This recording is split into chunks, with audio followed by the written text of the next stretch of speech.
नमस्कार। आज डे 16 है। ल्यूसेंट प्लस वर्कबुक प्रोग्राम में आपका स्वागत है। Lecture number 16, Lucent, page number 16। 15th lecture में हमने इंडो ग्रीक डायनेस्टी की शुरुआत कर दी थी। बैक्ट्रिया से कैसे उस वंश का आरंभ हुआ ये हमने देखा था।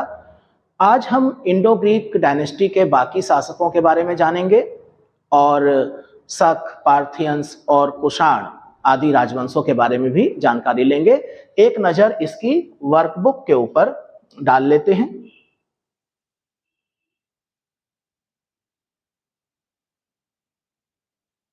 इस वर्कबुक को आप हमारे टेलीग्राम चैनल से डाउनलोड कर सकते हैं।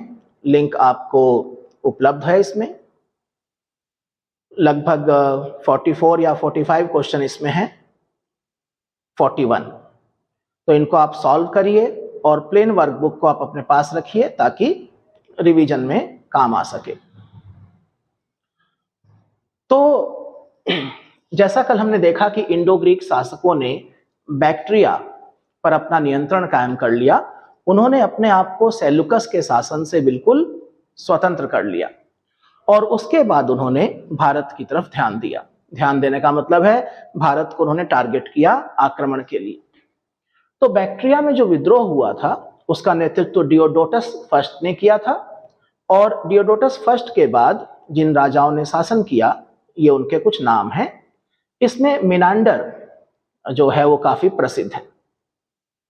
भारत पर सबसे पहला आक्रमण बैक्ट्रिया के शासक डेमेट्रियस ने किया। इसने 190 बीसी में भारत पर आक्रमण किया। अफगानिस्तान, पंजाब, सिंध के एक बड़े भाग पर अपना अधिकार कर लिया। इसने साकल को अपनी राजधानी बनाया था। भारतीय शासकों के द्वारा जो उपाधियां ली जाती थी वो उपाधि इसने ली और इसने सिक्के चलाए और खरोष्ठी लिपि का प्रयोग किया। इंडो ग्रीक या बैक्ट्रियाई यूनानी शासक कहा गया। डेमेट्रियस जब भारत में अपना साम्राज्य विस्तार कर रहा था उसी समय बैक्ट्रिया में इसके अपने राज्य में विद्रोह हो गया और वहां पर यूक्रेटाइडस नाम के व्यक्ति ने सत्ता पर कब्जा कर लिया। तो इस तरह से इंडो ग्रीक शासकों के दो वंश हो गए। अब यूक्रेटाइडस भी भारत आया। तो जहां साकल डेमेट्रियस वंश की राजधानी बनी वहीं यूक्रेटाइडस और उसके वंशजों ने तक्षशिला को आधार बनाया। तो भारत में इंडो ग्रीक दो भागों में बट गए। इंडो ग्रीक शासकों में सबसे प्रसिद्ध जो है वो मिनांडर था जो कि डेमेट्रियस के वंश का था। राजधानी साकल, पाकिस्तान में आधुनिक सियालकोट। मिनांडर का राज्य इंडो ग्रीक शासकों में सबसे विस्तृत था। उसके राज्य की इकोनॉमी बहुत स्ट्रांग थी। उसके सिक्कों का पेरिप्लस में जिक्र हुआ है कि उसके सिक्के भड़ोच के बाजारों में खूब चलते थे। रेह एक जगह है, वहां से उसका एक अभिलेख भी मिला है। लेकिन मिनांडर को सबसे ज्यादा प्रसिद्धि मिली है बौद्ध धर्म के प्रति उसके समर्पण की वजह से। मिनांडर का सामना एक बौद्ध भिक्षु नागसेन से हुआ और मिनांडर की भारतीय धर्म और दर्शन, बौद्ध धर्म को लेकर के बहुत जिज्ञासाएं थीं। मिनांडर लगातार अपनी जिज्ञासाओं को प्रकट करता रहा, प्रश्न पर प्रश्न पूछता रहा और नागसेन उसका जवाब देता रहा। इस डायलॉग का, इस वार्तालाप का रिजल्ट ये निकला कि अंततः मिनांडर को नागसेन ने बौद्ध धर्म में दीक्षित कर लिया। ये पूरा का पूरा वार्तालाप मिलिंद पन्हो अर्थात मिलिंद के प्रश्न के नाम से संग्रहित किया गया पाली भाषा में। मिलिंद ही मिनांडर है। तो यहां पर ये जानकारी है मिलिंद पन्हो। हिंद यूनानी भारत के पहले शासक हैं जिनके जारी किए गए सिक्कों के बारे में निश्चित तौर पर कहा जा सकता है कि कौन से सिक्के किस राजा ने जारी किए हैं, क्योंकि उसके ऊपर उनका नाम है, उनकी आकृति है। इससे पहले जो भारत में सिक्के थे वो आहत सिक्के कहलाते थे, पंच मार्क्ड क्वाइन। उन सिक्कों को ठप्पा मार के बनाया जाता था और उन पर पेड़ पौधे, चांद, सितारे, हाथी, इस तरह की आकृतियां बनी होती थी। पता नहीं चलता था कौन सा सिक्का किसने जारी किया है। सबसे पहले सोने का सिक्का भी इंडो ग्रीक्स, हिंद यूनानियों ने ही जारी किया। हिंद यूनानी शासकों ने भारत के पश्चिमोत्तर सीमा प्रांत में मूर्ति निर्माण कला की एक यूनानी शैली को बढ़ावा दिया, हेलेनिस्टिक आर्ट। इसका सबसे बढ़िया एग्जाम्पल है गांधार कला, जिसमें बहुत बड़े पैमाने पर बुद्ध और बोधिसत्वों की मूर्तियां बनाई गई। यूनानियों ने पर्दे का प्रचलन आरंभ किया, नाटकों में पर्दे का प्रचलन, और इसी वजह से यवनिका के नाम से वो प्रसिद्ध हुआ। यूनानियों के बाद भारत में शक आए। शक मध्य एशिया की घुमंतू जातियां थीं और भारत में वो अलग अलग हिस्सों में विभाजित हो गए। अफगानिस्तान से लेकर के मथुरा तक शकों की 5 शाखाएं थीं। एक शाखा अफगानिस्तान में, दूसरी पंजाब में जिसकी राजधानी तक्षशिला थी, तीसरी शाखा मथुरा, चौथी शाखा पश्चिम भारत की शाखा काफी प्रसिद्ध हुई, 5वीं शाखा ने ऊपरी दक्कन पर अपना प्रभुत्व स्थापित किया। प्रथम शक शासक का नाम हमें मो या मोग मिलता है। 58 ईसा पूर्व यहां पर लिखा हुआ है। हमारे पास 57 बीसी की जानकारी है कि 57 ईसा पूर्व में विक्रमादित्य नाम के एक राजा थे, एक स्थानीय राजा मालवा वाले क्षेत्र में। उन्होंने शकों को अपने क्षेत्र से पराजित किया, खदेड़ दिया, और ये एक बड़ी घटना थी। इस घटना के अवसर पर एक नया कैलेंडर, एक नया संवत आरंभ किया गया, जिसको हम विक्रम संवत के नाम से जानते हैं। और उसी समय से फिर एक ये परंपरा बन गई कि जब भी कोई किसी विदेशी शक्ति को पराजित करे तो विक्रमादित्य की उपाधि ले रहा है वो। कुल 14 विक्रमादित्य हुए हैं हिंदुस्तान में। इसमें हम दक्षिण भारत के उन शासकों को छोड़ रहे हैं जिनका नाम ही विक्रमादित्य था। विक्रमादित्य 1, 2, 3, 4, 5, 6 बहुत सारे थे, लेकिन विक्रमादित्य उपाधि, जैसे कि चंद्रगुप्त विक्रमादित्य। शकों की अन्य शाखाओं की तुलना में पश्चिम भारत में जो शाखा थी, आपको रुद्रदामन प्रथम का नाम पता है, तो सबसे महत्वपूर्ण शासक शकों का रुद्रदामन प्रथम था। गुजरात के एक बड़े हिस्से पर इसका शासन था।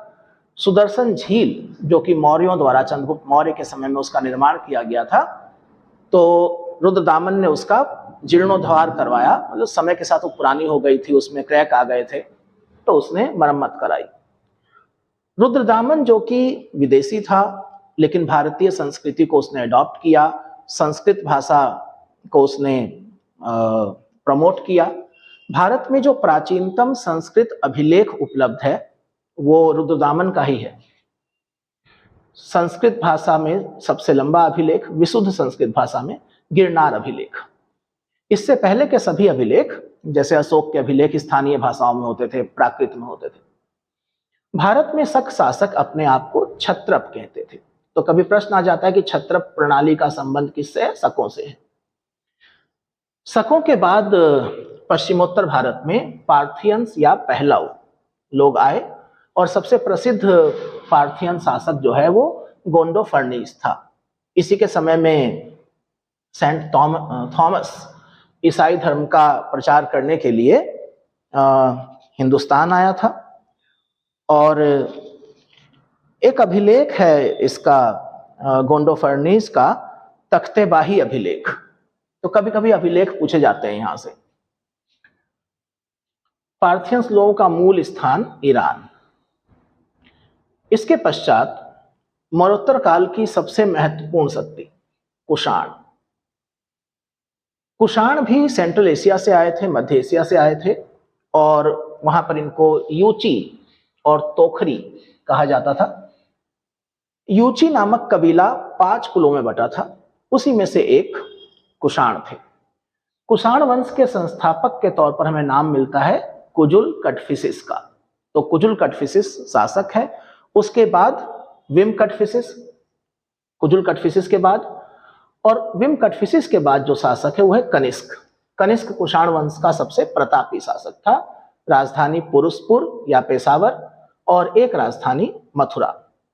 कनिष्क जब गद्दी पर बैठा 78 एडी 78 ईस्वी, तो उसने एक नया कैलेंडर, एक नया संवत चलाया, शक संवत, जिसे वर्तमान में भारत सरकार द्वारा भी प्रयोग में लाया जाता है। बौद्ध धर्म की चौथी संगीति कनिष्क के शासनकाल में हुई। कनिष्क बौद्ध धर्म के समर्थकों में से एक था और उसी के समय में चौथी बौद्ध संगति में हीनयान महायान बौद्ध धर्म का विभाजन भी हो गया। इस सभा की अध्यक्षता करी थी वसुमित्र ने। कनिष्क ने महायान संप्रदाय को समर्थन दिया था। चीन के साथ कनिष्क का युद्ध हुआ था और चीनी जनरल पेन चौवा का नाम है, पेन चौवा, जिसने कनिष्क को हराया था। बहुत भारी संख्या में स्वर्ण मुद्राएं जारी करी हैं कुषाणों ने और सर्वाधिक शुद्ध स्वर्ण मुद्राएं कुषाणों ने ही जारी करी हैं। गुप्तों की स्वर्ण मुद्राएं कुषाणों के मुकाबले ज्यादा हैं संख्या में, लेकिन उनमें शुद्धता उतनी नहीं है जितनी कुषाणों में है। नॉर्थ और नॉर्थ वेस्ट इंडिया में सर्वाधिक संख्या में तांबे के सिक्के भी कुषाणों ने जारी किए। कनिष्क के दरबार में कई विद्वान थे, जिनमें से एक चरक थे जो कि आयुर्वेद के ज्ञाता थे। चरक संहिता उनके द्वारा लिखी गई पुस्तक है जो आज भी आधार है आधुनिक आयुर्वेद का। उसमें 8 भाग हैं, 120 अध्याय हैं। भारतीय चिकित्सा शास्त्र का या आयुर्वेद का ये विश्वकोश कहलाता है। इसके अलावा वसुमित्र उसके दरबार में थे जिन्होंने महाविभास सूत्र लिखा। इसको बौद्ध धर्म का विश्वकोश कहा जाता है। कनिष्क के दरबार में ही महान बौद्ध विद्वान अश्वघोष भी थे जिन्होंने बुद्ध चरित की रचना करी। इसके अलावा पार्श्व, नागार्जुन, महाचेत, संघरक्ष, ये सब कनिष्क के दरबार में थे। नागार्जुन को तो भारत का आइंस्टाइन कहा जाता है। माध्यमिक सूत्र इनकी पुस्तक है जिसमें नागार्जुन ने अपना सापेक्षता का सिद्धांत दिया है। कनिष्क की मृत्यु 102 ईस्वी में हुई और अंतिम शासक वासुदेव था कनिष्क कुषाण वंश का। कुषाण शासक अपने आप को देवपुत्र कहते थे। चीनियों में इस उपाधि का परंपरा थी, तो कुषाणों ने वहीं से इसको ग्रहण किया। मूर्ति कला की गांधार शैली और मथुरा शैली का विकास कनिष्क के शासनकाल में हुआ। मथुरा संग्रहालय में कुषाणकालीन मूर्तियों का संग्रह है और गांधार कला नॉर्थ वेस्ट में तक्षशिला उसके लिए प्रसिद्ध है। रेशम मार्ग पर नियंत्रण जिन भारतीय शासकों ने रखा उसमें कुषाण सबसे प्रमुख थे और उसका आर्थिक लाभ भी इन्हें प्राप्त हुआ। यहाँ पर कुछ जानकारियां हैं अतिरिक्त, जैसे रेशम बनाने की तकनीक का आविष्कार सबसे पहले चीन में हुआ था और मथुरा साटक नाम के विशेष प्रकार के वस्त्र का निर्माण का केंद्र था। कुषाण काल में सबसे अधिक विकास वास्तुकला के क्षेत्र में हुआ और इसी काल में बुद्ध की खड़ी प्रतिमाओं का भी निर्माण हुआ। तो आज के इस लेक्चर में आपने इंडो ग्रीक, शक, पार्थियंस और कुषाणों के बारे में संक्षिप्त जानकारी हासिल करी और अब नेक्स्ट लेक्चर में हम लोग इसके आगे का इतिहास पढ़ेंगे।